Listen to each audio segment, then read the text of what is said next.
Hey, Spuddies, Potato McWhiskey here, and welcome back to my favorite fantasy-themed 4X tactical strategy game. Now, where we left off in the previous episode, we had been off to a pretty rocky start, okay? Our empire is more or less concentrated around this triangle. If you can see this on the map, we have a kind of a triangular empire. We've got this city-state to our left, who is our friend, and we've got this city-state or free city to our right that is our friend. So that kind of projects a power that extends out. We're currently at war with the green player that occupies somewhere in this fog of war here. We can see the city of Harrington and Chivalton, and I have to assume that their capital city is somewhere here in the fog of war. And we have, well, we're a lot weaker than them. We have done a lot of damage to their army to the point where now, from a military point of view, they're actually ranked 7th, which is a small victory for us because now we're ranked 6th. They're going to rebuild. In the last episode, I think we wiped out 5 or 6 stacks of their armies. We're running around with a lot of tier 1 and a lot of tier 2 units. We have managed to mostly upgrade our army to tier 2, which I'm very happy with. Our armies are doing really nicely. We are soon going to be looking to go up to tier 3 so that we can start getting things like architects. And where we actually left off, we were in the middle of choosing our next tome. And we went through a whole bunch of decisions, but I kind of want to give you the rundown of why I'm going to make the decision that I'm going to make. And the decision that I have made is I have decided to go for the Tome of Scrying. Now, the reason we've gone for this is because we want guided projectiles. A huge number of the units in our armies will benefit from this because we're going to get much better accuracy out of our units. Part of the reason we want to do this is because the character that we're up against, this guy, the Farming Lizardman, they have the minor transformation Living Shadows, which is giving them plus 10% evasion, and most of our damage is done by our ranged units, and they also have a 60% chance of inflicting blind, which lowers the accuracy of our attacks. So we can't really stop that from being put onto our melee units, but the power of the Tome of Scrying, oh wait, no, this doesn't ignore blind. We would need True Strike. Ah, no, I have made an error here. Okay, so never mind, actually, I've made an error here. I thought it would allow us to ignore blind, which it will not. So in this case, I'm going to decide to go for the Tome of the Beacon here, because I want this faithful ability to lower the upkeep of my armies. In particular, lowering the upkeep of all of my tier 1 and tier 2 units by 10%, and giving them some status resistance and spirit damage will allow them to tackle higher tier units. The Divine Beacon is also a really good combat summon that gives you a ton of health and morale, and the Chaplain and the Blessed Soul are really good. So mostly we're getting this for the Mighty Meek and the Covenant of the Faith, which is going to give us a really strong mana income. So let's go ahead and grab the Tome of the Beacon. It's not exactly what I wish we were going for right now. I definitely want to lock in the Covenant of the Faith. But I want to lock in the Mighty Meek because I would rather get the Covenant of the Faith first because of that mana income. So I'm going to grab that. Now we have a very strong enemy army down here to the southeast that we're going to want to try to confront. There's a lot of high tier units and heroes in here. So what I want to do is to get into a position to where I could reinforce my allied city, but not necessarily be attacked. Now in Thermopolis, my income is quite low, in particular, my income of mana and gold. My other resources like draft and production and food are pretty okay, but I'm worried about the amount of mana I'm making. I'm also worried about the total amount of research that I'm making. Like, I haven't even built my Magitectural Archive, but I really need this monolith. That's basically going to double my surplus mana. And we're going to start churning through a lot of mana with all the spells that we want to cast, all the enchantments we're going to be doing, all the units we're going to have. It's a real concern. I don't have the income to build a whole lot of buildings right now, so I'm going to go ahead and just produce merchandise for a few turns in Oratorium. We can always come by and edit that production queue. Now, Oratorium can annex another province, and I think it makes a lot of sense to grab ourselves another farm, because we have very effective farms as this faction. They give us, I think, twice as much or triple food in this city, which will allow the city to continue to grow. Now, Narissa the Soother, who's one of my heroes, is available for a signature skill. I'm going to grab Initiative Order, and I'm going to go ahead and get Faithful on Narissa, which will lower her upkeep, but more importantly, get Remorse. On your Glacial Ram, who is an evil character, which is a little bit of a problem for me, he actually wants a Wizard's Bond. Now, his relationship with Kaek's Heaven Sent is kind of important here. So they actually haven't met, so I feel like I can get away with this Wizard's Bond. This is going to allow us to see the throne city of each other. We can call each other to war as well. So I'm going to take this, and then I am going to ask him if he wants to buy this. And he's going to buy it for a little bit of gold. I would also like to see if I could get him to join my war. because he is in a position to potentially attack Chivalton.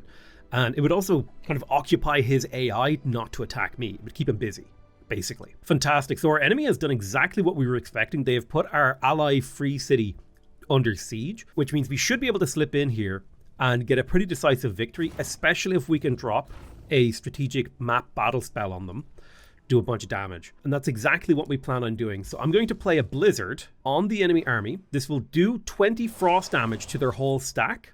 And more importantly, they will have less status resistance in battle for a couple of turns, meaning any negative status effects that we want to inflict on them are going to go through a little bit easier. I'm going to move all of my armies up to begin for the battle. But before I do that, I do want to make sure that I double check all of my bases to see if we have any good places to build. So we can get that right there. Celebi won't like this, but that's fine. We don't mind. We did get a Whispering Stone returned to us. That's fine. I'm going to add that to my capital city. It'll add 1 city stability per turn up to a maximum of 10. So this will just slightly help with the city stability in here, because we don't have anyone else we can give the Whispering Stone to at this current time. Now, unfortunately, we are going to have an ally in this fight. And what I mean by that, unfortunately, is that they are not going to be under my control. Let's go ahead and attack. So we're up against some pretty damn strong enemies. And there's also a harass the defenders that's going to activate here. So let's see if the auto combat gives us a victory. Let's see. So we would lose the Aspirant Knight. We would lose a lot of stuff, but it would be a victory. I think I could probably get a better outcome if I were to fight this battle myself. All right, so we took a bit of damage on the start of the fight. We do outnumber the enemy. We have plenty of mana in reserve. Now, it's very unfortunate that we don't have control over this army, but we can pretty much consider that to be sacrificial to some extent. So what are we dealing with here? We've got a longbow. All right, so it's a very long-ranged archer unit. We've got some defenders. I'm really only concerned about the tier 3 units. It's a lot of longbows. The problem with longbows is they can reach out and touch your units. So we're going to have to try and deal with those longbows. One of the tools we do have at our disposal are these archer battlements. So the archer battlements will be really, really useful because they provide +2 range, 20% damage, and extra accuracy, but only for physical ranged attacks. So people like our shade makers will perform really well if I can get them positioned on these battlements. Now, we are the ones that are sallying out here, so we are going to want to create overlapping fields of defenses. So I'm going to connect to my hero. I will connect to the Aspirant Knight. Let's see, do we have any unit abilities that we could make use of? The Champion Convert could be really useful. Oh, I do have control over my ally. Now, that is actually a really interesting thing that I did not realize. And we have 3 tier 2 evokers, a pretty strong battle mage hero. Let's get set up in a defensive formation. Make sure everyone is on their defense. They can't get their long shot off this turn. We're not in their range, which was the plan. We wanted to just sit just outside of the range, so they had to move. A single attack on that hero. My Aspirant Knight has been hit. These guys have Defending the Monarchy. You've been umbrally drained. Okay. So, in terms of battle spells, I think Resilient Incarnation is really good. However, I think it's fallen off in terms of its effectiveness now. So we can cast 2 Conjure Elementals or a Vine Prison and a Healing Root.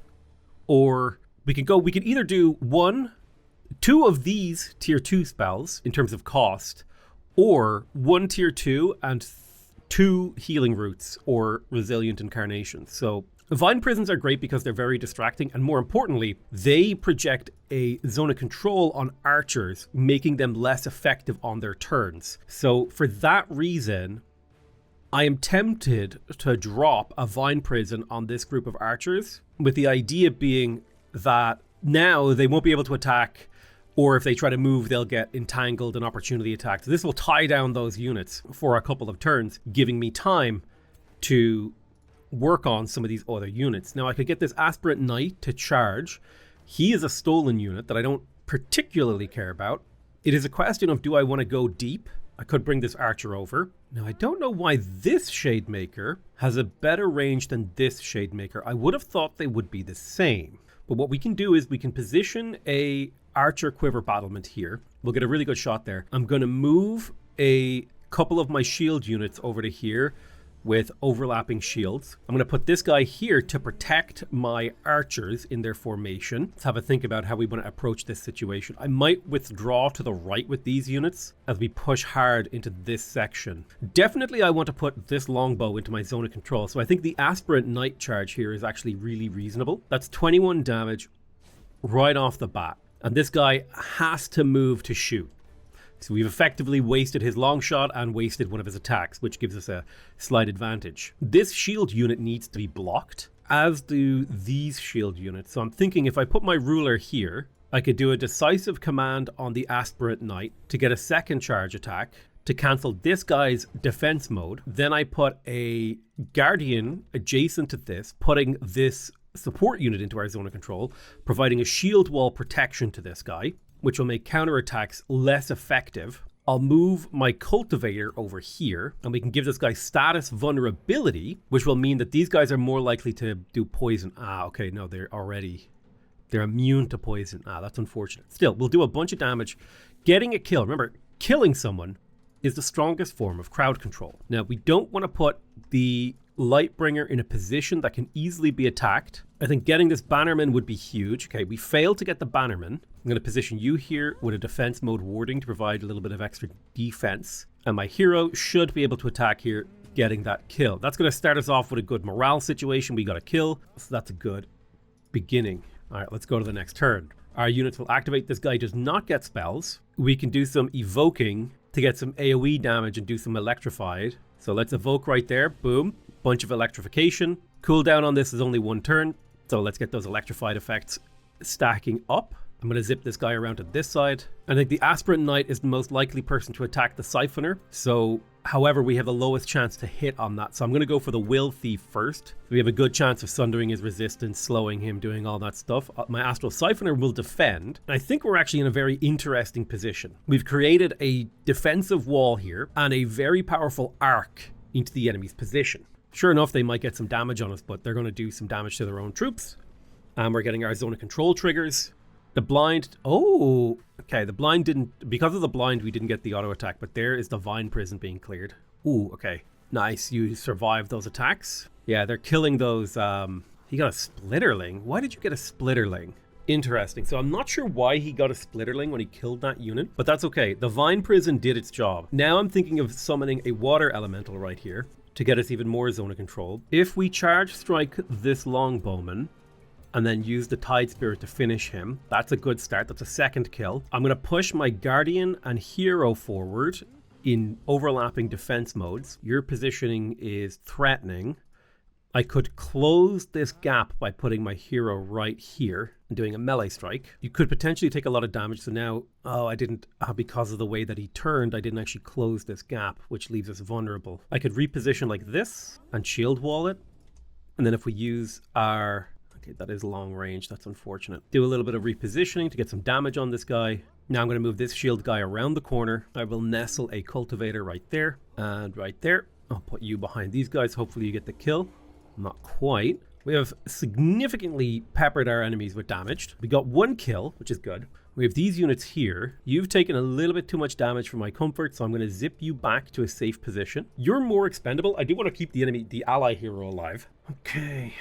This guy has pretty good resistance to shock damage, 40%. So even with 3 shots, we're not going to do that much damage. My Phantasm Warrior could flank. So let's consume his grace. Move you forward, defend. Give him the old jab. I'm going to pull my Evoker over here, put him into a defense mode so he's in position to use his spell next turn. Trying to preserve my units and be efficient. This is a Tyrant Knight, or not a Tyrant Knight, it's a regular Knight. Okay, that snipe was painful on my Lightbringer. I don't want to let them get more snipes on him. He did waste an attack on a... Okay, so that guy ate some attacks, which is great. It's all about getting... It's about making as efficient moves as you can and making your enemy make really inefficient moves. So unfortunately, this guy has been taunted, I think. But we can sprint and zip away into a defense mode. I can get this kill pretty comfortably. I have a good chance of killing this Splitterling. Perfect. I'm going to push you forward. I would love to get this kill here. What's the cool... Okay, these 3 archers are in a very annoying position. They're going to be able to do a lot. You would charge strike and kill him. But if we pin you, you're less efficient in terms of damage. And if we double layer our defense modes, we can tank you for a while. I'm going to switch my Nature Affinity Cultivation to this guy. We'll get him to go into a defense mode. You have 4 stacks of Fervor. So let me go ahead and cast Warrior's Fervor. That'll give you big damage. Bam, bam, bam. We want to cut our way through the enemy front line. 15%, a couple of grazes. I'm worried about my Lightbringer getting killed here, but he is well defended. So our morale has become high now. If we look at the combat overview, we've managed to kill 4 enemy units and take no losses. A lot of our units are low, but I think we're in a really strong position. So let's end our turn. And then we get these guys. Yeah, you guys are going to have to spend a lot of effort, but we can get a really good electrification chain. I'm hoping I can get another one. There's a big one. And what are the chances you get one as well? Excellent. So a lot of chances of electrification, big AoE damage. You just play defensively. This is a block position. You fall back to here and be in a defense mode. We want to keep the hero alive. So I expect to lose, I think, 3 units of my army based on the current status of the battle. This guy, potentially my Lightbringer, and potentially my Aspirant Knight. Oh, I'm really glad that he didn't break my defense mode first. This guy's been able to absorb so much extra damage. Yeah. So I think losing 2 frontline guardians is potentially on the cards here. We could get a kill, which I will go for with my Aspirant Knight because it's a big kill, crippling enemy morale. You can kind of see the sad faces have propagated a bit. This guy is really hard to kill, but we're going to probably just try to grind him down. We don't want to step inside of his movement range because he's just being kept busy there, which is great for us. We could go for another Dominate. Pretty much guaranteed that these 2 are going to die. The question is, who do I want to act twice this turn? I do have Decisive Command available. I'm going to put you there and you there. You're going to do a defense mode. Strike that archer. Come forward. Blast. Come forward and blast. Can you get me a Dominate? No. Archer comes forward. Need to get those kills wherever we can. So you pretty much have to go into a defense mode to have a chance of surviving here. Let's get this kill, hopefully lowering morale even more. Yeah, our morale is high, so our chance to crit is high. You get a 30% chance to blast him. This guy does have grace. You just play defensively. Similarly, you play defensively. Status right now is no losses, but I expect to lose a unit or 2 here. I think the Lightbringer has been killed and replaced with a Splitterling, and we've lost a Guardian. Okay. We can get a lot of damage on this guy, so let's go ahead and blast him. I'll get this archer into position as well. I'm going to charge this guy around. Get a big damage strike on you. How much health does he have? He's 11 health, so we need all 3 attacks to kill him. Perfect, he's dead. Enemies should be starting to break. Let's blast this guy and blast him again. I'm going to put you right here in a defense mode. Let's get up close. I'm going to use a Decisive Command on you to wake you up. You can do 27 damage to this guy, and we'll attack. And we'll position you here in a defense mode as well, so this guy cannot escape our zone of controls. Now, I expect to maybe lose this Shademaker. That's fine. All right, this guy has a lot of grace, but hopefully flanking attacks will break his morale. Yeah, getting hit by flanking attacks, slowly crippling his morale. You just stay nice and safe. You've done your job. Potentially, we could lose 1 more unit. I don't think we will. I think the enemy's going to flee. But I would call that a very, very successful battle. I don't think there's a reason to chase down the enemies. Considering what we were up against, losing only 2 units here is very acceptable losses. So we got the Book of the Demolisher. This is going to lower army upkeep by 10% and give us Demolisher. Okay, so we're going to take this reward. We're going to open our hero screen. I will give that to my hero. I don't think I've ever looted anything from an enemy hero before. That's actually a very cool gameplay mechanic. I like that. Now, we definitely have mana problems. We do have a treaty with High Ridge that's helping with that. Do want to get a treaty with Pensatorium. Okay, I'm going to start moving my units back up to the north because there's a couple of units running around here that we could potentially catch off guard and gather a little bit of experience from. We need to win this war through attrition. That's how we're going to win. We can't win in a straight up fight. We need to attrition our enemies. So Nabokle's the Bulwark. He's leading an army. So I could give him Reinforced, so he's strong against physical attacks. Or I could give him Warded, so he's strong against magic attacks. If we're kind of thinking about what our enemies have been throwing at us, I think they've been mostly using archers. And so I think gaining Reinforced here has some power. We captured some of the remains of heroes. Let's have a look. So this is the farming lizardman hero that we captured. He's not carrying any useful items, so there's no point in selling his remains, unless if we want the gold. The Mystical Seer is leaving in a turn, but I didn't really have the resources to do anything with him. Onir Glacial Ram has made a defensive pact with Rambuda Voidspawn. That might be a problem for us later on. Onir Glacial Ram wants us to capture the city of Caedan Portsmouth. They want me to capture High Ridge. I'm going to go ahead and decline this bounty. Celebe has been vassalized by another ruler. Onir is liking me because I have a weaker economy than him. It's kind of an interesting reason to be liked by someone. Now, it is a question of, do we want to go on the offensive here and pick up things like siege specialization? Or do I want to expand my governance and save up to annex Pensatorium? It would give me a lot more direct control over the map and potentially a much stronger economy. Alternatively, we could recruit another hero sooner. I think having a really strong economy with a lot of military stacks fits my gameplay style better. Knowledge extraction is really strong. It's basically a turn of early game, it's like 3 turns of research. I'm going to grab myself expanded governance so that I can have more cities. That will allow me to potentially annex Pensatorium, grab an 11 pop city, and then switch around its tile assignments and rework the city and, hopefully improve my overall economy. It'll take a while before we can afford it, but I think it will be worth it. Melanus's Kiss has activated here, so the Astral Sea, an ancient curse of undead, has approached from the Astral Sea. All units have a chance of turning slain non-undead enemies into zombies under your own control. Zombies cannot regenerate. So this is a double-edged sword. If your units are already undead, you're kind of immune from people using this against you. So very powerful for anyone who is doing undead.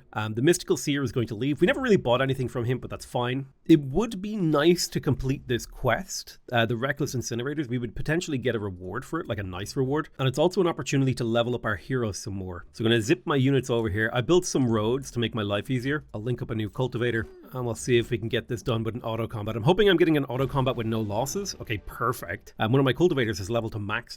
So I could get a unicorn to follow me. And a unicorn is a type of holy unit in a sense. It does have natural regeneration. Ooh. It costs a lot of upkeep is the problem, particularly magic upkeep. I could get a unicorn mount, very fast movement, cavalry unit type, and the ability to phase, or I could get a bunch of mana. I'm going to take the mana just because I'm so low on mana right now, but I'm really happy to have completed that. I have a defender that I can add to my armies.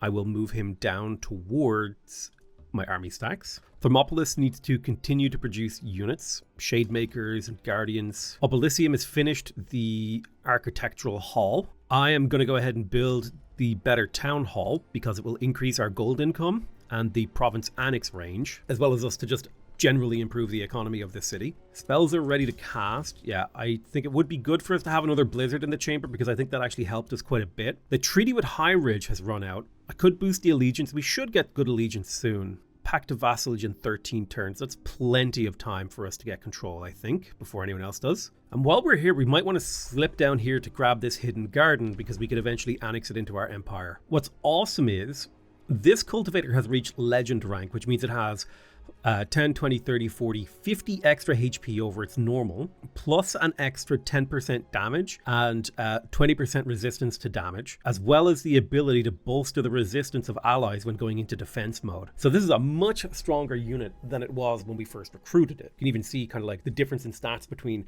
a regular soldier, a sort of raw recruit, and a higher tier one. The main advantage of experience is that your units are more survivable.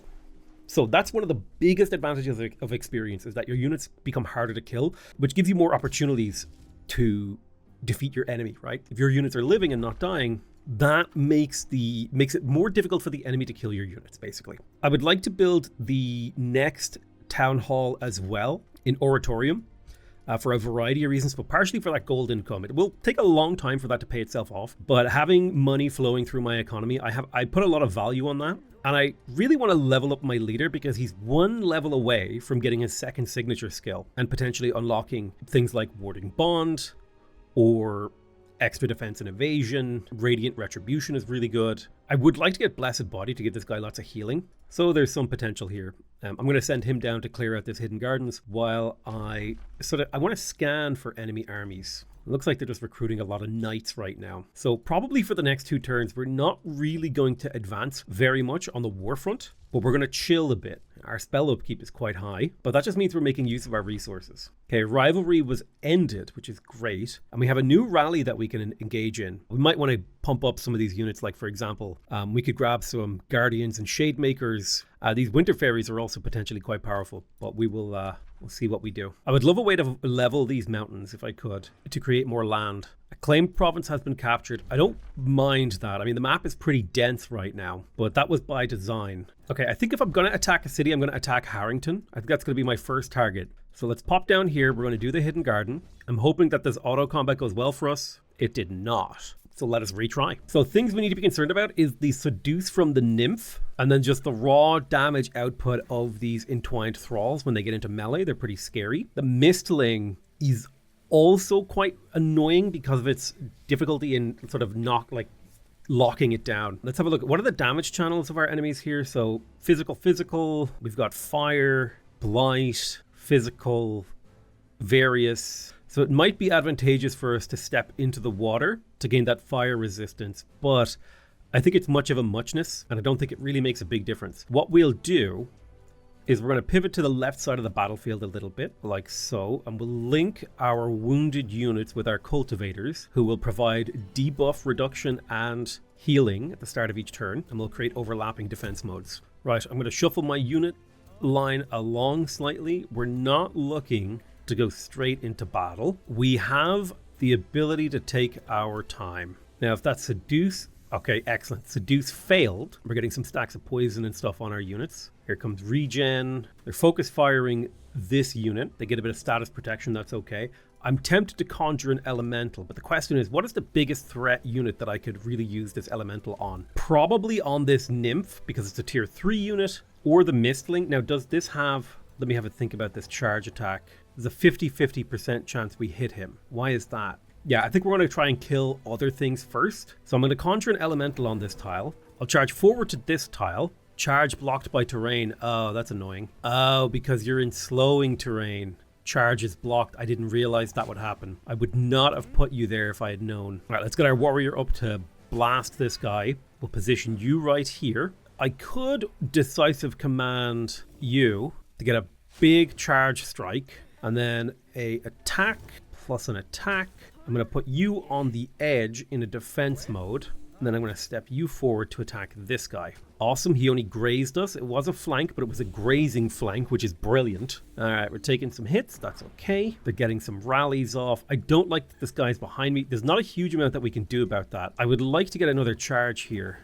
And we can get a really big charge with our Aspirant Knight. Something we could do is create an elemental behind this guy, beating him. We'll kill you. Low chance to hit on this guy, so we want to draw him out of his safety net. I'll do a Warrior's Fervor for the heal, and then the ability to step forward and bash a bit. I will bring my Cultivator forward to Poison Blast you. I'm going to bring you over here to put this guy into a nice zone of control. And we'll zip over here to shoot you. Perfect. And we will zip over here to shoot you. Beautiful. So we've got most of the enemy units under control. We haven't taken a whole lot of damage. It's a bronze infestation at this stage of the game. I wouldn't say it's like, I'd say maybe trivial is the word. Okay, I got a sprint off, which means we have 55% chance of killing him. We got a zombie out of that, which is excellent.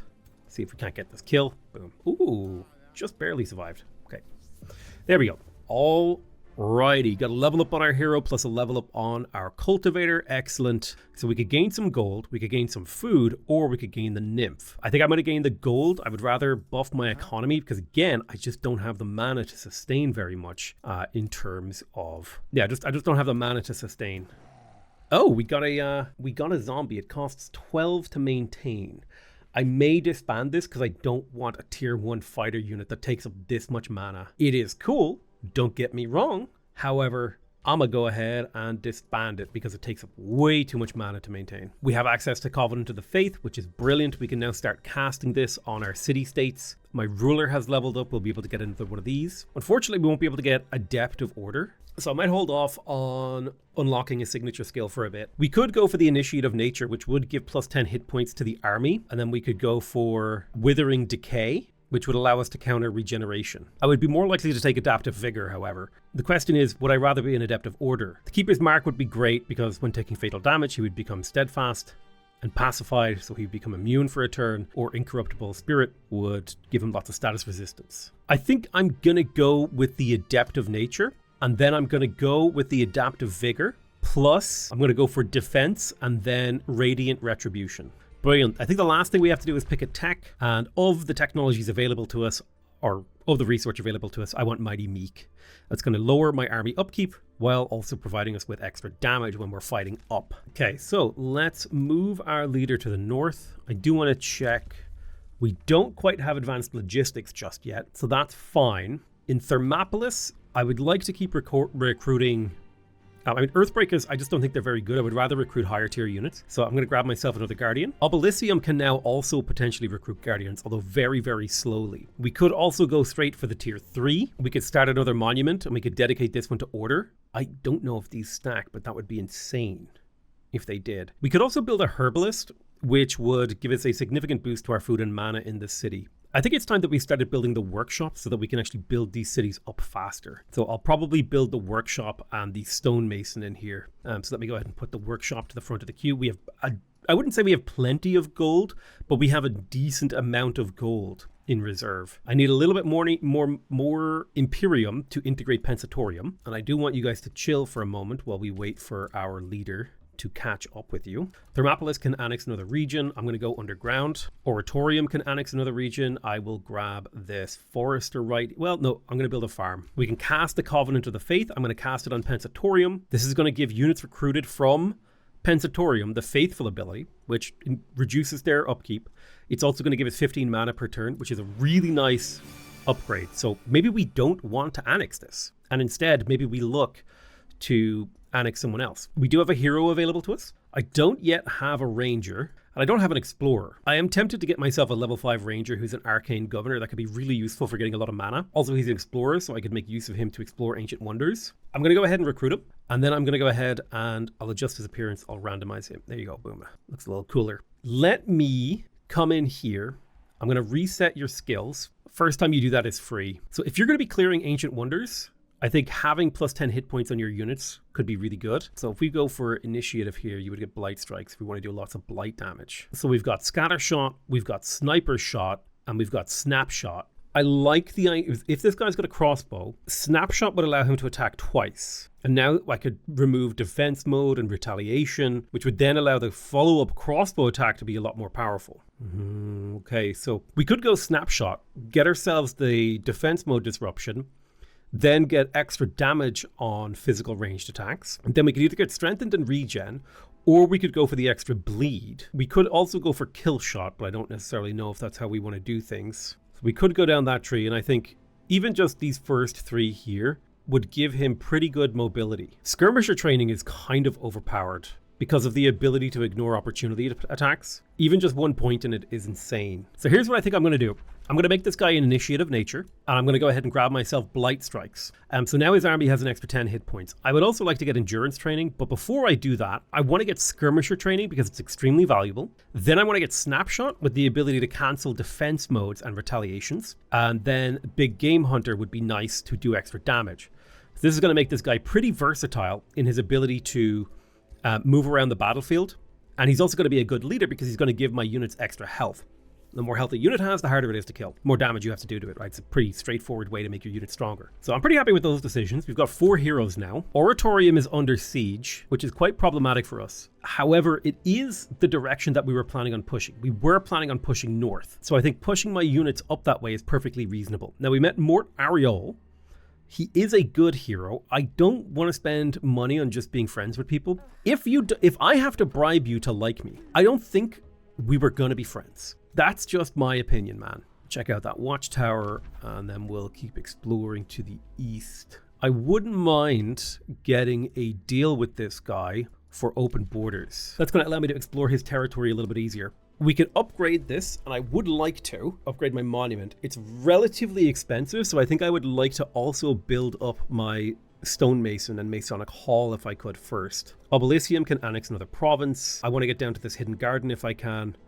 I will grab take a look at things here. I mean, farms have the most value for us because they're worth 10 food. But then on the other hand, like, is 10 food really that good? I suppose it is with the city stability that can come from a hidden garden. So yeah. Okay, so he's happy to discuss treaties. He's ready to discuss treaties as well. Oratorium is under siege, 2 turns until breach. That's fine. We will sally out and defend the city. He only has a single stack here, which shouldn't be too hard for us to push back. I'm going to cast a blizzard on him, I think. Well, let me see. Can I get in range to engage him this turn? Let's get you into the city and you into the city. So we do have 2 army stacks defending here. Unfortunately, we can't get the engagement off, but that's okay. I have confidence in my defense teams. Let's keep getting shade makers and guardians and stuff. All right, so this purple guy is going to let me walk through his territory now. Man, he's got a lot of cities.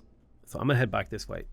see if we can discover more. Obelissium got a workshop, that's excellent. I would definitely want to get a stonemason as well to try to pump up how quickly this thing can produce buildings. We've got a new empire development skill. Vassals granting extra gold could be really nice. Ooh, the extra mana from druidic care is really good too. We are getting to a point now where we have a lot of mana to play around with. I also want advanced logistics. I'm going to grab advanced logistics. I think that's important. I don't think I'm going to annex Pensatorium, so instead I'm going to grab extra gold from vassals. I think I'm going to play around with vassals. What I would like though is one of the things that really frustrates me about vassals in this game is I can't do land swaps with them. You know, like I can't be like, hey, I want this tile right here. Now, Chaos Heaven Sent wants to do a bond here. I'm going to take the gold. So Charred Spar is owned by Mort Oriole. I don't really have a relationship with him, so I'm just not going to respond to that at the moment. And when I say I don't have a relationship with him, I just mean I don't have like a negative or positive. Like right now, he is immaterial to my decision making. I do really appreciate that my vassal is kind of going on an offensive here inside my enemy's territory, just starting to crush a little bit. Another thing that I really dislike is the shape of tiles in this game. Like I wish they were just a little bit more round. I don't know what it is, but mentally this shape of tiles really just bothers me. It really annoys me. So they retreated from the siege, but that's not going to save them because we can chase them down. Oratorium is going to... I'm probably going to continue to produce all these basic buildings like the workshop and the storehouse. Workshop to build buildings faster, storehouse to grow the city faster. Thermopolis has finished a production. I would love to build the Masonic Hall. The granary would really help with the city's growth because we just don't have a huge amount of food in here. The bathhouse would be excellent too to get extra city stability. I'd love to build mints as well and all that sort of stuff. 6 turns for a monument is a long time. I also wouldn't mind building my wizard tower because that extra Imperium income really does add up. But I do think in the long run, things like the granary are going to pay themselves off really well after that's a 40%. Yeah, it's a 40% increase in the city's growth, the current growth rate of the city. All right, so let's chase down these smaller stacks. Remember, we may not be numerically superior to our enemies, but what we're trying to do is to get a defeat in detail. And a defeat in detail involves having using localized superiority to engage in a global, to achieve there's a very simple explanation. Let's say my enemy has 40 units, okay? If I can, and I have 20, if I can send 5 units to distract 20 units, and then, or 25 units, and then use my 15 to get a fair fight where I win decisively, that's a defeat in detail, right? Like by manipulating the enemy forces, by carefully choosing our engagements, we use local advantages to garner a global advantage. Cheaper magic origin units. Again, I kind of wish that this shadow binding thing would show me how many units are going to be affected by this. That's something I would really love. Oh, lovely. They pillaged a tile and sent me the spoils. That's actually really nice because I don't think I take the alignment penalty from that. All right, let's go to the next turn. Okay, I'm surprised that Chaos Heaven Sent declared war on me. That is quite problematic, and we are going to need to get these armies down south. I thought we had a really good relationship, so I'm really confused as to why he declared war on me. As far as I'm aware, he has no grievances with me, but for some reason, he has minus 1,600 grievances. I think that maybe has to do with Gareth Fisher. They got a defensive pact, which is fine. I kind of need to negotiate a defensive pact with this guy. I'll see if he will join my war. He refused, I think. Jerk. All right, we'll start moving our units south to intercept these forces that are kind of moving around. There's Mighty Meek, so we can go ahead and start casting that. It is going to be relatively expensive to maintain, but we do have a decent amount of mana in reserve. Mana is one of those resources that is quite important for the long-term power of your empire. Right, I'll queue up a couple of guardians here. We'll end our turn. I regret expanding my governance. That was 200 Imperium wasted for no reason.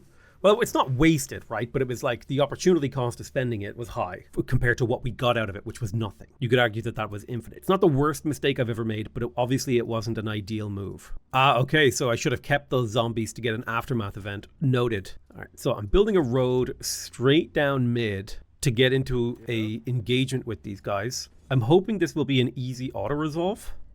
It's a lot of tier 3 units, shades and longbows and all these things. Okay, that's a lot of units to lose, so I'm going to go ahead and retry this and see if I can fight it without as many losses. I feel pretty confident that that's something I should be able to achieve. All right, I'll cast Obscuring Mists so that we get some grace here. We want to avoid this longbow side for a bit. And by that I mean we just don't want to like immediately engage them. So we're going to pull left a little like so. Let's try to keep our soldiers alive. So tactically, I feel like we're in an okay position here. We fell back on this front, we pushed hard on the left, and we pushed the center. I'm going to drop an elemental right behind the enemy so that we can get damage on this ranged unit. Beautiful charge strike potentially right there. Let's get you up with your charge strike.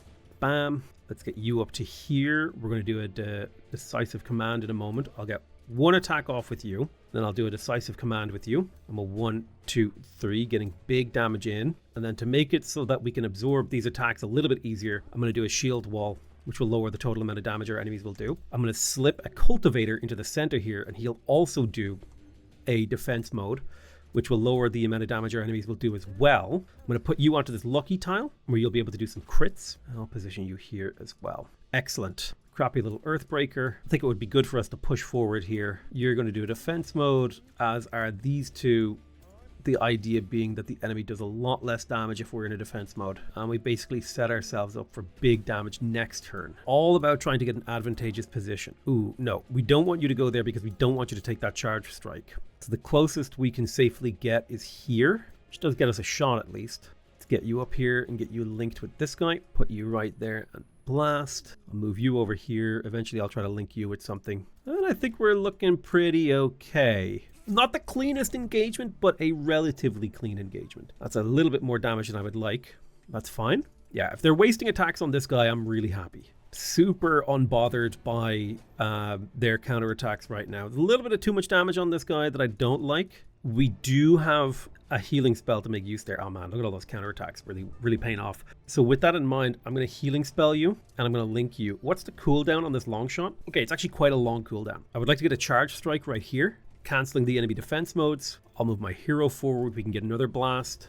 Oh yes, you just jumped into my range, you fool. I'm going to put this archer into this tree line because the tree line is a good position to advocate for the enemy's destruction from, which is what I like to call attacking. Okay, so if you attack here, bam, bam, and you step one tile to the left and attack, that opens up the lane for this hero to get through to this guy. What's the attack percentage? Pretty low on this guy. That's keeping him nice and safe. Let's try to inflict a status effect on you. Didn't quite work, but we want to do a bit of damage to you to hopefully kill one of your unit models, lowering the total amount of damage you can output. Okay, looking good. We got a kill over here, and we significantly weakened our enemies. Their counterattack will hopefully be a little bit anemic. I'm going to pull you out of this position and fortify you. I still have to deal with the center. Just about get a kill here with some cooperation. The graze was unfortunate, but we did get a crit that saved it. You are blinded, which makes this tough to hit, but you did get a good graze off, which is nice. And you'll get me a couple of melee strikes, which is beautiful. And then you're going to break him, and hopefully killing that hero will crush the morale of our enemies. And crushing morale is a great way to lower the amount of damage that's coming in towards you. Oh, I don't like that. I may lose a unit. I think the enemy has gone into spite mode and they're really trying to kill something. Losing a single tier 2 unit, considering the number of units that died in the auto-resolve, is pretty okay, honestly. Guardians, I wouldn't call them like replaceable, but they're definitely not irreplaceable. Yeah, you're in a bad position. Maybe we can do a charge strike to make this guy have a bad day. 40%, 5%. Best attack spot is here is a 40% chance to hit twice. Not bad, we got a crit out of that. I think a charge strike on this archer would do a lot for us right here. If you step one tile this way, you can get this kill for me. You can begin to work on this guy. You may as well link this hero. And the blind is tough to deal with. Let's see if we can't get some damage on these guys just to soften them up. And by softening them up, we'll hopefully cut how much retaliation damage they'll be able to do next turn. So I'm trying to think about which of my units is vulnerable to death.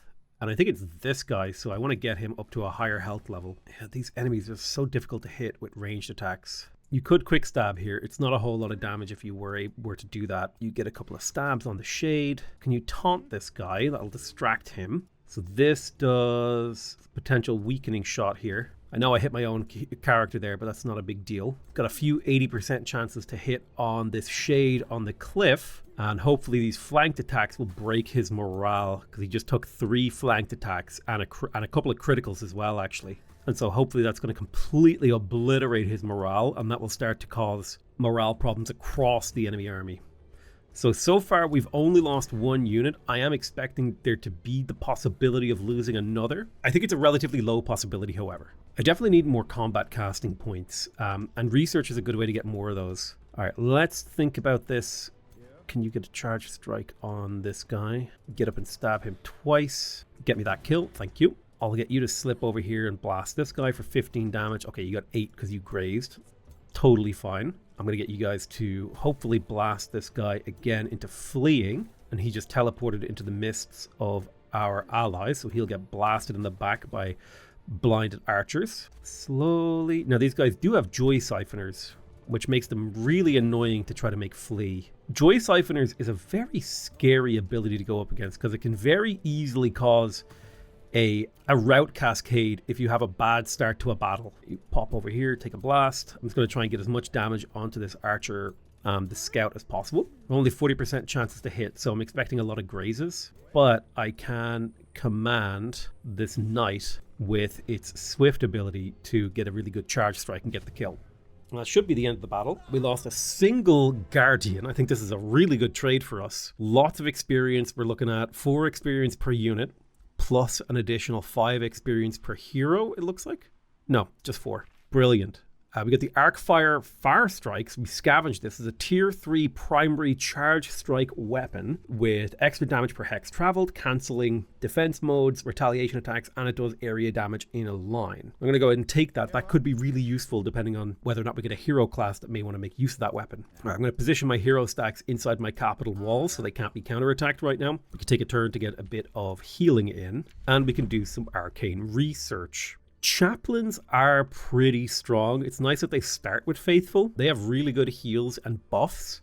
So I do like Chaplains. One thing though, the Divine Beacon is incredibly strong for drawing out the length of battles. So I'm going to grab that summon spell. Having a variety of summon spells feels good to me. Coming into Obelissium, the city definitely has a little bit of a negative stability problem. So I'm going to go ahead and build the tavern to try to improve that. Oratorium produced a workshop, so I would like to get the stonemason so that we can get more production, because the more production that we have, the faster we can develop this city. The faster a city develops, it does consume more gold, but it does mean that its economy kicks in faster as well, so that can actually be a really good way to reinforce the power of your economy. Narusa the Soother has leveled up. Having the ability to awaken a summon unit, Animate Flora, is quite powerful, because it does have a rather short cooldown. The question is, do we instead want to go down this side here with the reclaiming attacks? So we've got the Rite of Fury here. This gives hastened. We've got the Rite of Vigil, which gives bolstered defenses, and the Rite of Restoration, which heals everyone. I think if I were to go for one, I would either take the Rite of Fury for the very fast movement or the Rite of Vigil. Being able to get a tier 3 summon is a really powerful ability. So taking the ability to awaken Entwined is, I think, a good move here. We haven't really gotten any equipment for them. We can cast Mighty Meek. It's going to have an upkeep of 51, which is scary. It's a lot of mana upkeep. But we will hopefully have tools to deal with that mana upkeep in time. Plus, we have some unit discounts, which makes it so that it's not actually 51. We've collected some enemy remains, and it looks like our friend Onir Glacial Ram has denounced our enemy Gareth Fisher. My friendship with Onir has ended. We don't have a particularly good relationship with him anymore. There's some defensive pact breaking. We discovered the Giant's Grave. Ooh, this is a landmark. Very cool. Gives you draft in adjacent provinces. It gives you souls. You get the Undying Battlefield enchantment in the adjacent things. A city with 3 provinces adjacent to it gains reduced tier 1 unit costs, and you get tier 1 skeletons. Very cool. Very, very, very, very cool. I do like to see the chunks of astral void in between the terrains. It's something quite satisfying and interesting about it. I think it would be cool if there was like a landmark that could be at the pinnacle of a mountain. You know, it spawns on a mountain and then surrounded by mountains. It'd be kind of a neat idea. Okay, what is this ability above your head? We have Mighty Meek. So the really good thing about Mighty Meek is that +2 status resistance. In effect, the way that status resistance works, if I remember correctly, is that higher tier units have more status resistance than lower tier units.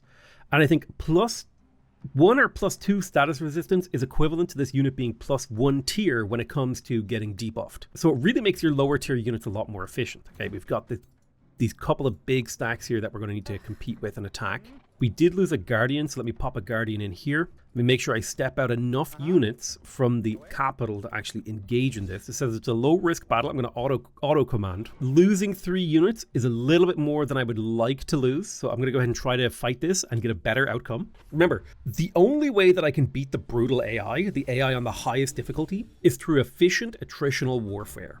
And I have to use defeat in detail. They get so many more recruitable, like, so much more bonuses to economy. Their units take and do 20% more damage than mine. Or sorry, they take 20% less and do 20% more. So I have to be very, very careful in the way that I navigate actually beating them. I'm going to do something a little bit unorthodox here. I'm actually going to link this wounded unit, and then I'll link the...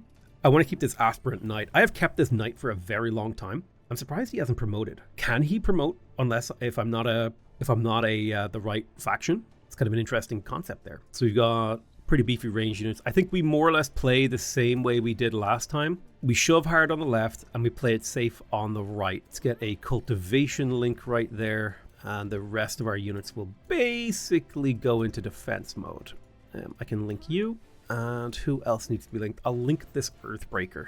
The rest of these guys can go into defense mode. We don't really have abilities we need to use right now. I'm going to cast Vine Prison on these guys on the right to keep them distracted while we go hard on the enemy on the left side of the field. All right, units are defending. I would like to do a decisive command. Let me get you up to here. Charge attack on this enemy knight. I'm going to tap this enemy lord once. Then I will do a decisive command on you so you can tap him another 3 times. 1, 2, 3, and then you'll be in a position to provide defensive protection for this guy so the counterattack won't be as brutal. We'll bring forward our support units, make sure we blast the enemy leader units if we can. Oof, shot our own unit in the back. That's not ideal. And then let us push carelessly towards our enemies here on the right. We don't care if our attacks are a low chance to hit, because even if we miss, we have a good chance of hitting someone else who is also an enemy. Yeah, it sucks that we're hitting our own units, but that's life. All right, let's see. Vine Prison here on the right is doing a lot of work for us, I think, in terms of just wasting the actions of these archers. There's a big taunt that just dropped. Oh, okay, that is a giant killer polearm strike. That's rough. Kill the Vine Prison. I'm working on it. Ow. So I may drop a heal on this guy. We could kill this enemy leader. Boom. I'm gonna drop a Obscuring Mist here, but not quite yet. It's a lot of damage. Okay, how do I kill these guys without losing anything? This guy's dead next turn if I can't save him, as is this guy. So we definitely need this heal. I can get a charge strike here, which will do a bit of work. Get this flank, and he's weak to blight. Shoot you. Melee attacks from Leonidas. You have 2 good attacks here. It's good, good, good, good. 1, 2, 3. Excellent. Give me a blast. Give me a blast here. Okay, that's actually has worked out incredibly well for us. I was a little bit concerned, but now I can drop the Obscuring Mists here, giving all these units grace and true strike and the inability to be killed probably. Now, if he does decide to go in here, he will get a kill, but that's okay. Losing a single defender for this level of destruction on our enemies is, I mean, not ideal, but it's very acceptable. Step you 1 tile to the right. You can get 2 strikes on this archer. You can get 2 80% chance to hit. 15, you get up into the melee. Step forward a single tile, 40%. Give me that. I'll take a 40%. You provide defensive shields when this guy attacks. Okay, perfect. Any counterattacks will be null and void, or at the very least weakened. I think the current situation is, I think we'll lose at least 1 guardian, but we have killed the enemy leader and a small unit, and we have killed a lot of their health, which is good. Owie. Owie. And owie. I don't think they're going to be able to do a huge amount to stop us. Okay, so let's have a look. What units are at risk here? I think we don't have that many units that are at risk. So I think we can play pretty aggressively here. We'll create an entwined protector. I'll get behind this guy and shoot a poison bolt at him. I'll zip forward and get a flanking attack on him, hopefully getting status vulnerability. You don't really have... Let's keep trying to... Let's see what we can do. There we go. That's going to be a nice attack. He would get the retaliation, which is a problem. We don't want him to retaliate if we can avoid it. We want to just hit him and kill him outright with a single strike, which has perfectly worked for us. All right, you're going to kill his spearman. That will open up the battlefield a little bit. We've got a dire penguin to deal with too. If you zip around here, this guy can zip through, and you now are both inflicting Zoc. That's a lot of potential damage on that guy, which I do not like. Can you get over here? Can you taunt him? No, he's a little bit out of reach for you. Let's do the strengthen and the attack. I'm going to pull you to the right here and link this guy. You're going to link this knight. Pull you to the right here and shoot this guy. What have we got in terms of movement left? We've got this whole battlefront here. Go ahead and get your 90% chance to hit right there. Could shoot an AoE attack. I might prefer to step you forward 2 tiles and blast this guy twice instead. Make sure we attack you twice, doing big damage, softening you up. And we'll soften up this dire penguin as well. In terms of healing, I'm a little bit worried about the focus fire on my hero. So I'm going to go ahead and give him a heal. I would rather not lose a hero. The heroes are very valuable and very expensive to rebuild. So keeping them alive is important. There we go. Lots of bleeding inflicted. I think coming over here and taunting this guy. Now you're in a defense mode, providing Zoc. We can get a charge strike on you. Zoc means zone of control, which means enemies will take opportunity attacks if they try to leave your tile. We'd step you forward and take a shot at you. He teleported into the range of my entwined thrall. We can get this guy to teleport as well. You're chilling because I don't want to make use of you, as I'm scared. Oh, that is not the tile we want to go to. We want to go to the tile with the 80% chance to hit. What is... Okay, that's actually a pretty bad chance to hit, but it's fine. I'm going to link him. All right, let's kill this dire penguin. Well, kill the dire penguin, and then we'll charge our units forward in a way that makes sense. Link this guy. Go for defense, defense, defense. All right, sick. Perfect. They should be looking to flee very soon. That's a lot of damage that we don't want to take. We don't want to give them a chance to get a kill here if we can avoid it. Perfect. We will be pulling him back, so they can't just get a kill for free. Charging knight. I actually, you know what? I think shock units are really, really good if they have mounted movement speed. Because if, in particular against skirmishers, because if skirmishers are trying to fall back, they're really good against certain melee units, but shock units have that mobility and power to chase them down and punish them. So I think my bias against shock units is in particular against low tier foot shock units. That's where my bias is against. But 0 losses actually. I thought we had lost a Guardian, but apparently we didn't. I'd call that an incredibly good victory. So a hero has leveled up. Let's have a look. Nabokalis the Bulwark. We definitely want to get Stunning Bash. That'll give him some more utility on the battlefield. And now let's chase down some of these units here. These should be very easy auto combats. 0 losses, no problem. Easily cleaning them up. In terms of orders being required, yeah, that's fine. Yep, you keep exploring for me. Don't be afraid to do a little trespassing every now and again. Thermopolis produced a granary, so the city is going to grow quite a bit faster now. I think it would be nice to build the herbalist, and here's a good spot for the herbalist. 11 food, 13 production. That honestly seems like a pretty decent spot, and then we could potentially go for a mage's guild if we want to go for a lot of magic in here. Obelissium can annex another province. We're going to grab this hidden garden. It's going to be worth Imperium. Very nice. It's also going to be worth a lot of stability. So I don't know if this stacks actually. Oh, it seems to. Okay, ruler has... We got a friendship with Mort Oriol. I'm curious about High Ridge. What's our relationship like there? Okay, we're 4 turns away from a pact of vassalage. A right of expansive growth could be useful here. I'm trying to think about like what other things. Provinces, stability. I actually think that knowledge extraction is like a key pick here, and shadow binding could be useful as well once we start making some magic origin units. That's a pretty reasonable use of our Imperium. So Elder Dragon Brimfang of the Engineering Halflings has introduced himself. Now he's surprisingly likes us because he doesn't see us as a threat. We could make friends with him. I'm not going to waste gold on doing an introduction. Again, if I need to bribe you into liking me, I don't think you were going to like me anyway. Now, something we could do is get siege specialization next turn to make the Siege of Harrington have a higher percentage chance of succeeding. And we would definitely like to get control of Harrington. So I'm going to push for a battle here. We're going to put the city under siege. Let's add some siege projects here. Harassing the defense. So what have they got in terms of defense? They've got archer posts, they've got caltrops, they've got stone walls, they've got catapult towers, and they've got beacons of valor. The beacons of valor are a little bit worrying. I think bombarding their towers is a good move, as would be undermining their walls or burning their battlements. Having onagers could be quite strong. We'll bring onagers. Thermopolis can annex another province. Unfortunately, we have to do that underground. Unless, can I trade? Yeah, it really pisses me off that you can't trade that. Right, you can annex another province. I think a second quarry here would have a lot of value because it would boost the productivity of things like a mana obelisk. And I'm pretty much guaranteed to queue that up pretty much immediately after this, but I'm not going to queue it up right now. We met Neutral Twinmont. Nice to meet you. Inspect. So I think you're already someone's vassal, which is what it is. So we're looking at 3 turns. We did just kill the enemy leader, so he's going to be in the astral void for a while. All right, yeah, I think we're looking good. We need 1 more unit for this army, and I think I'll go with 1 more guardian, or maybe just I'll add a cultivator to round out the army with a healer. I think that's reasonable. You guys can chill here. I've got a scout. I'm trying to zip around. Did this guy break? No, he didn't break our pact of open borders. We just finished researching the Divine Beacon. Of these 3 spells, I don't think the Entwined Thrall does a huge amount for us. The Snow Spirit doesn't do a huge amount for us. And Ice Coffin doesn't do a huge amount for us. This is again one of those times where I'd like to see, like, what are the chances that I get something good from this? Ice Coffin does have potential in terms of freezing. I'm gonna shuffle and see if we just get something more useful. Ooh, Summon Blessed Soul. This is a city spell. So I think of the 2, either of these are pretty good. Having the ability to have this is another tier 3 support unit with a lot of healing. The Blessed Soul is really good though, because it can fix morale problems. It has a ranged smite ability.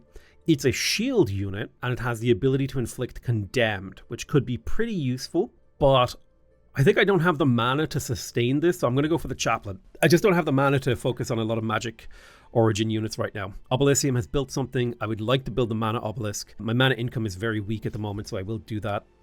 My leader has gained another level of renown, which is giving us +1 gold, mana, and knowledge per unit or per population in the capital city. Bum, bum, bum, bum, bum. I don't plan to go to war with High Ridge, so I'm going to reject this bounty that was targeting them. I'm going to get to work on my monument tier 2. Now I think it's about time. I've kind of delayed it for a very long time, but we shall upgrade this beautiful Acropolis wonder thing that we're building. More defenders seem to be streaming into Harrington. Day 55 has dawned, so we could gain the Mark of the Butcher. This would lower our alignment, we would gain more experience, but people would lose more stability.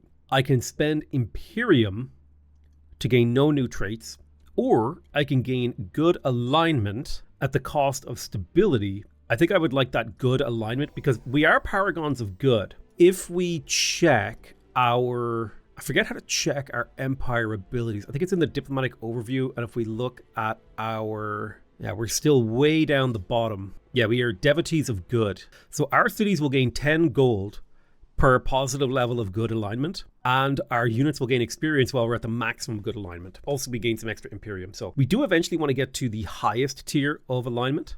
Right now, we're very good. We would like to get to pure good if we could. We've got another full stack that we can kind of bring forth here, which allows me to pop you back over to here onto a safe place to get a little bit of a heal on. I'll pop you onto this neutral tile to get a tiny tick of healing. We'll get this fresh stack into the battle. Okay, we definitely want to get this mana obelisk, so we're going to go ahead and produce that again. We have a bit of a lack of mana.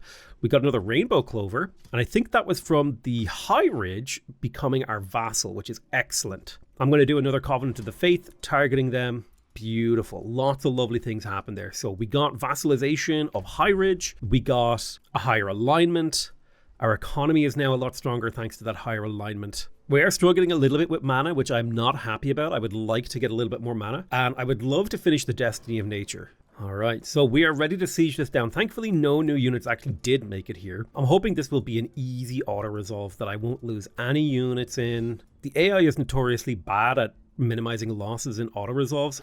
Yeah. So we're going to go ahead and fight this manually to see if we can reduce the losses. So some of the enemy towers have taken damage. Now, we're going to want to assign units to take out these towers because they will fire every 2 turns. And they have a more or less infinite range. I think there's a kind of a way to tell what their range is. Now, one option we do have is to push to the right here, or push everyone to the center and try to focus down these 2 towers and ignore these towers around the edges. And I do like that as an idea. Okay, there's a lot of like siege stuff going on. They do have the Beacons of Valor, which will be a problem because that's going to give our enemies a combat strength bonus when their health drops low and a morale bonus. So they will have the ability to resist us coming for them.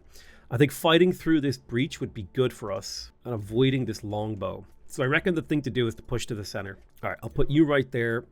You're going to come up and link. You come up over here like so. We'll push all of these guys as far to the left as we can, trying to avoid this. I don't know how to tell what the range of that is. It's fine. And then we're going to push these guys towards the center. 12 range is like a ridiculous amount of tiles. Go ahead and link him and keep pushing here to the right. Link up there. Pretty happy with this situation. I don't have any buffs I need to cast, so I'll just end all my units' turns. Now we've got this kind of V formation as we feed units into this central area. We'll take a little bit of catapult damage, that's fine. We could spawn an elemental here whose job it is to kill this catapult, so that we don't have to suffer that again. Took a lot of damage in an AoE here, which I don't love. Let's try to pop this guy to break his battlements. Break that catapult. Now, I want you to charge strike this guy's Abute. Can you shoot a nice... Okay, that's not a good AoE attack. Well, in theory, we could get an okay one here with some weakening and damage. You're in a little bit of a precarious position. I'm going to pull you back to see if we can get some healing on you. Why don't you link this guy? Step back a little to play it safe. And I want you to step here to protect this zone. Now, you're the one with the snapshot thing. Go ahead and snapshot him and then hit him with your regular shot.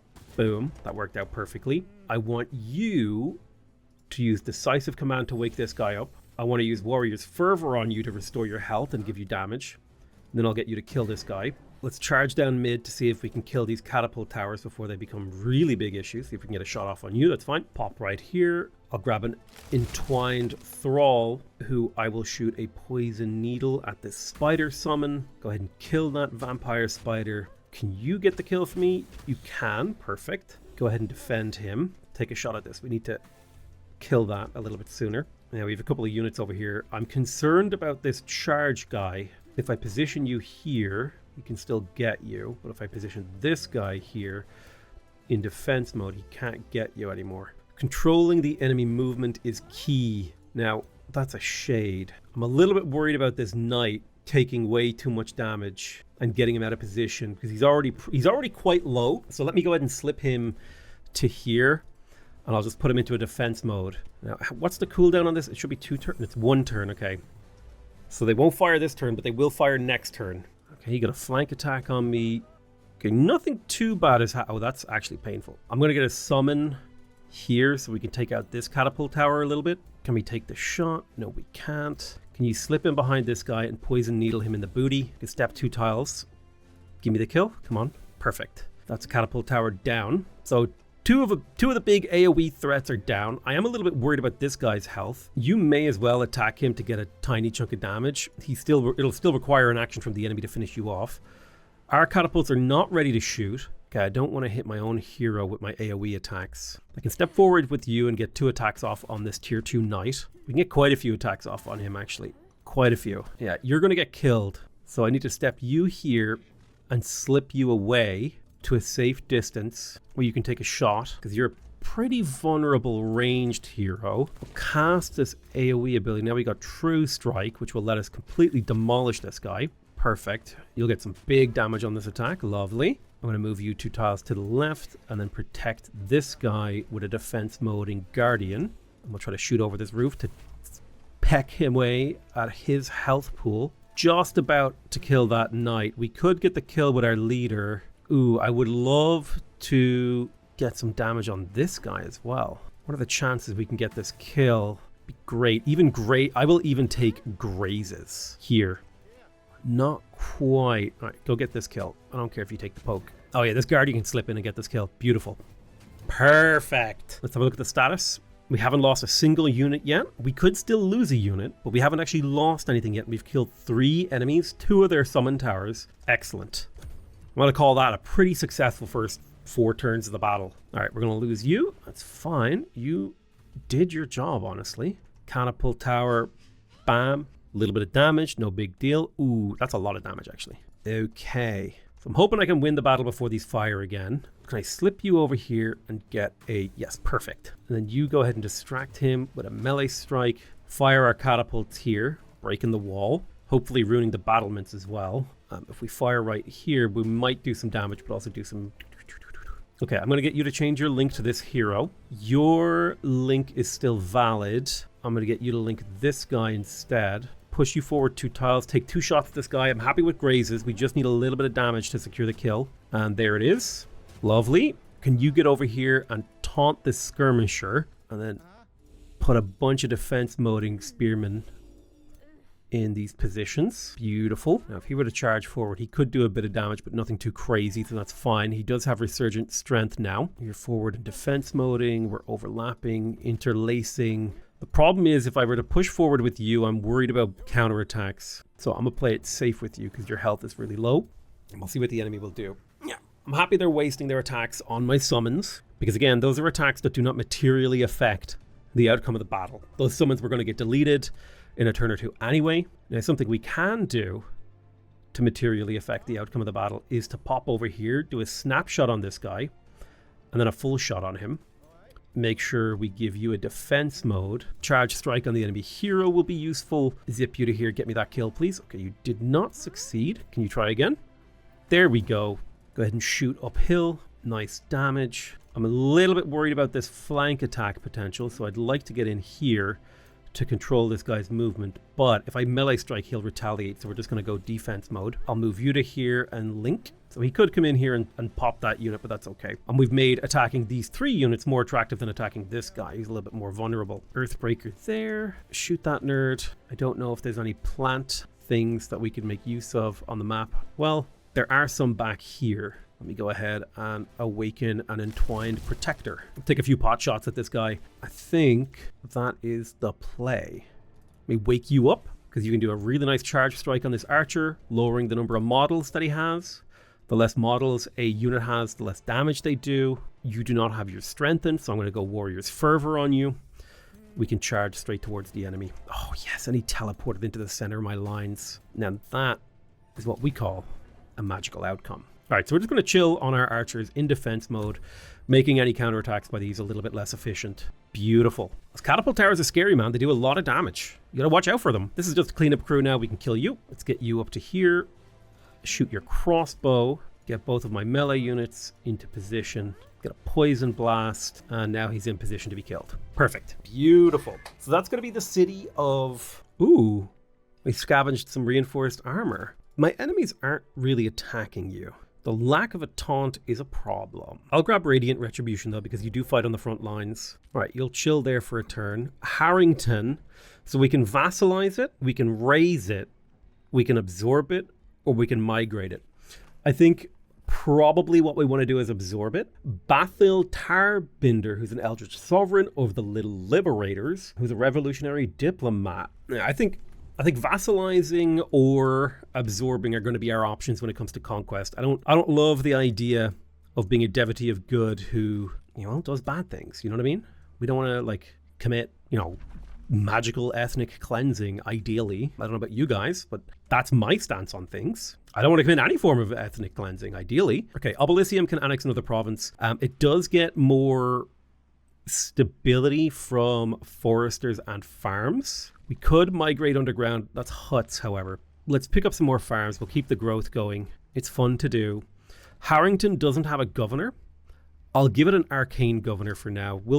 Eventually we might swap around these governors. We've got the Covenant of the Faith. We're going to cast it on High Ridge. That's going to be another 15 mana. Our economy is looking really good.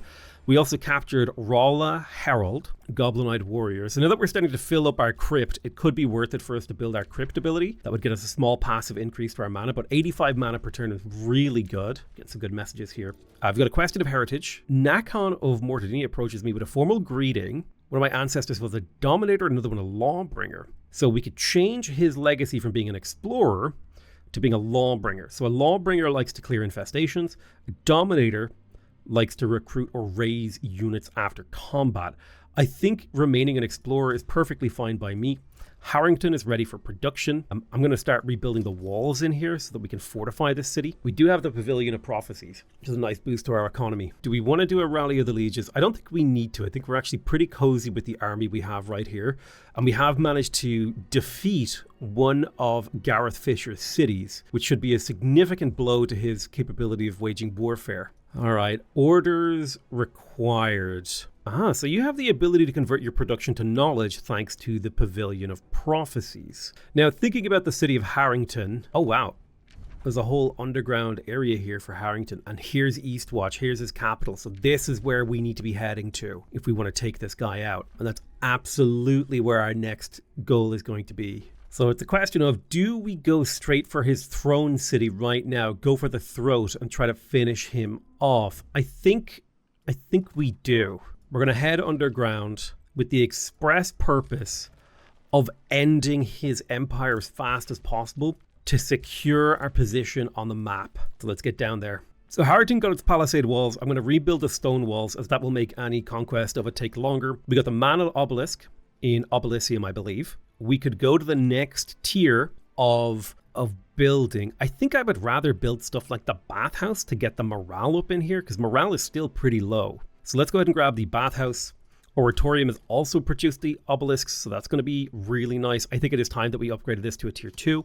In terms of Harrington, because Harrington has access to this underground terrain, I'm going to go ahead and dismantle a couple of its above ground holdings just so Oratorium has more room. All right, there's a bounty to capture this outpost. I'm not at war with this guy, so I'm going to go ahead and just leave that bounty where it is. A treaty has been broken. That's fine. I do expect the AI to start thinking of me as a bigger threat over time. Okay, we have completed the chaplain, which means we now get to select a new tome. And there's a lot of really good options in here, but I'm going to have a little bit of a think about this off screen. I think this episode is long enough. Normally I do, this should have been a episode just dedicated to being at tier 2, but there were so many really complicated and difficult battles here that this episode went a little bit longer than I would normally like. So I'll tell you what, I'm going to break up tier 2 into 2 episodes. I want to thank you guys very much for watching. We've made really good progress this episode, so I'm super excited. Like, we have now 3 different sort of angles that we've improved our empire. We've managed to finish another tome.